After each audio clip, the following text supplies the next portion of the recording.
Hello and welcome yet again to a new series. Last week we built an entire modular powerline kit, and it fit perfectly with our roads.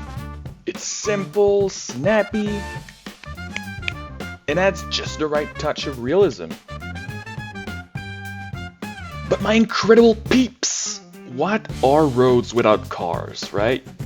That's exactly what my boy Kanagi Bro 115 pointed out in the comments. And he asked, very politely I must add, what a gentleman, if I could build a car. Well, my guy, I got you covered. In this brand new series, we're doing exactly what the title says. Props. They're designed to match perfectly with our nature and architecture collections. And so we start with a car. In my opinion, cars are relatively complex to model, even in low poly. That's why we need ultra complex, super duper complicated vector drawings. This is the little image you see me try to place in the viewport alongside our reference, Mr. Caldwell, mostly for scaling purposes. I modeled this little fella quite a while ago and he kind of became the mascot of the channel, really.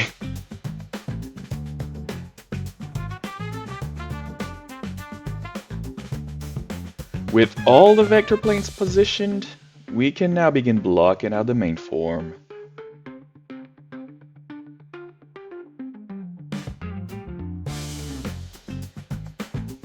Here I'm adding a mirror modifier, which means what I model on the right side will automatically be mirrored on the left side of the viewport.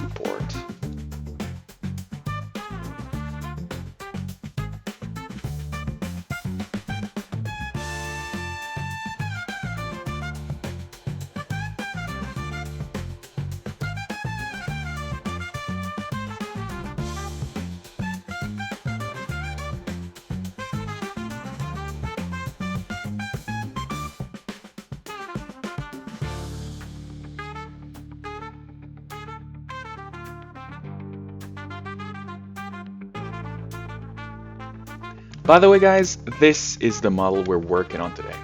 A shiny Mercedes-Benz W124, straight out of 1995. When you're gathering references for cars like this, dealership websites are a goldmine. They usually have a truckload of photos from every angle, just a little tip.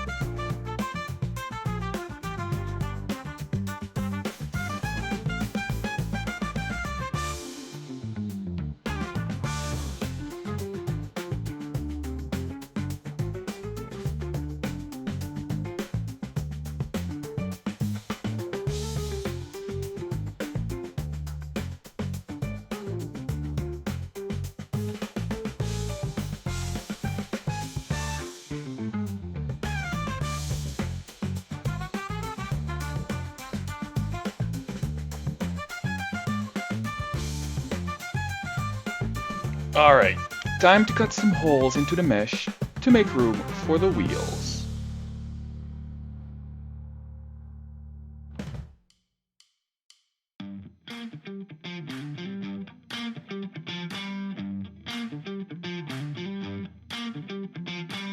Whoa, this track is straight out of a car commercial. So fitting.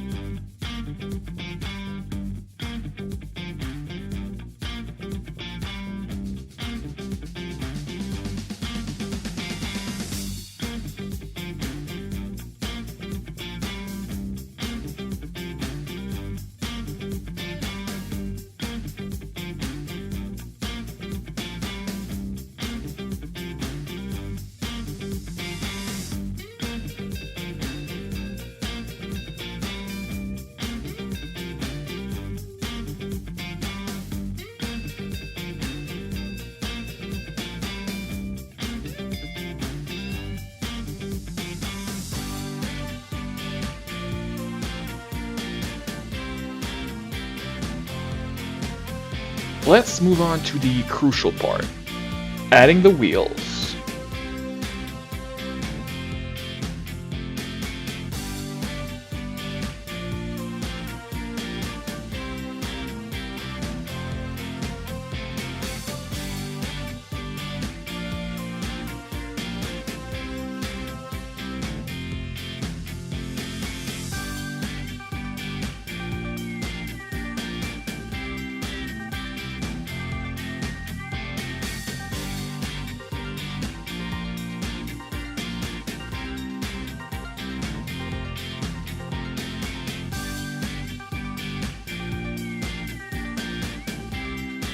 Now for the license plates, I originally went with European ones, but then I remember I want this thing to have more of a North American vibe.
Alright guys, here's the final unwrap. We can finally start texturing. And I gotta warn you, this part has been a real nightmare of trial and error. I had to heavily edit certain parts to make it work.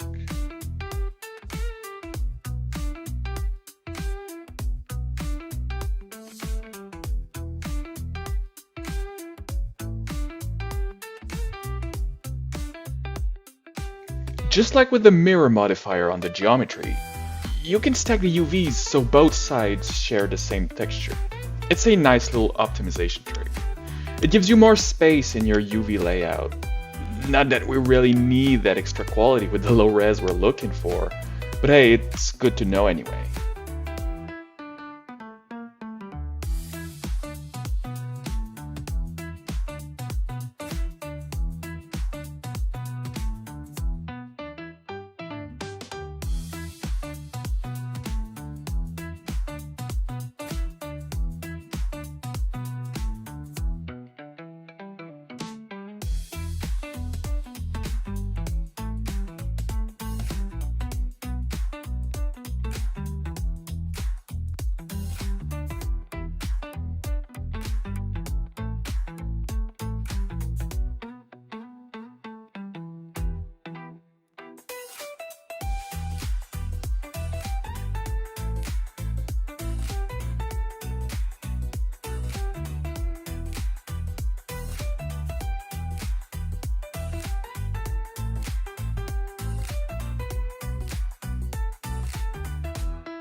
Here comes the underbelly.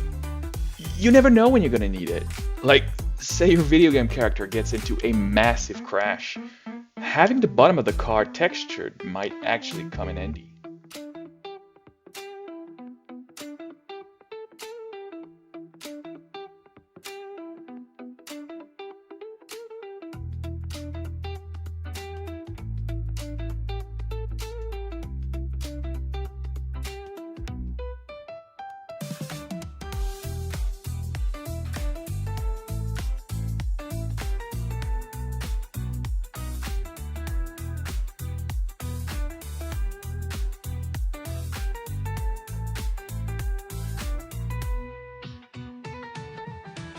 Here's a little crest I made.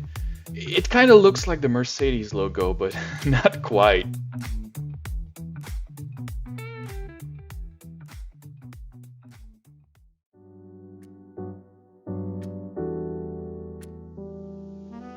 Okay, time for the classic awkward moment.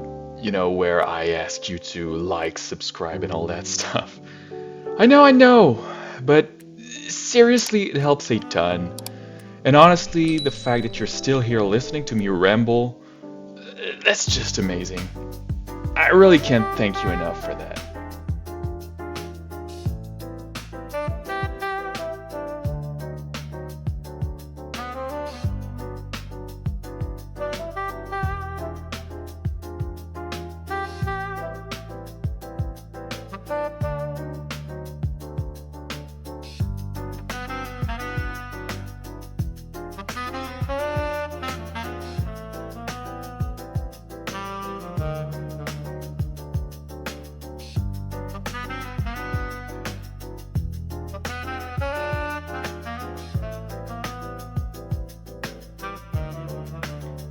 I think the most frustrating part of texturing is dealing with those tiny, intricate details that have to fit perfectly in corners.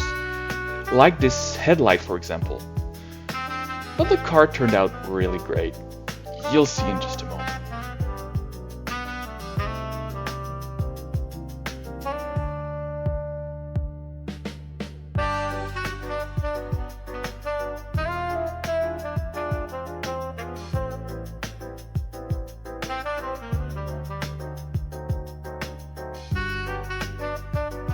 This is the final detail I couldn't wait to add. The wipers.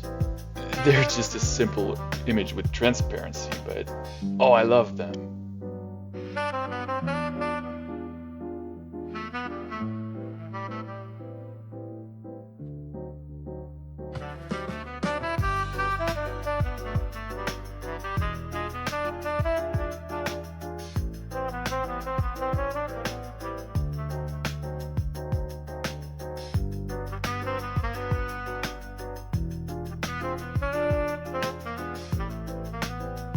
And here it is, the car in all its glory.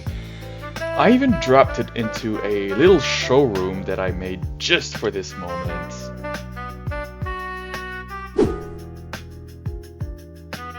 And that's it for this week, folks. I hope you and Kanagi Bro 115 are happy with how it turned out. It's not rigged yet, so the wheels can't be animated or anything. You know, maybe I'll do that sometime soon, who knows. But for now, it's great for parked shots in your scenes. And it already looks super cool. Catch you next time, you incredible peeps. Take care.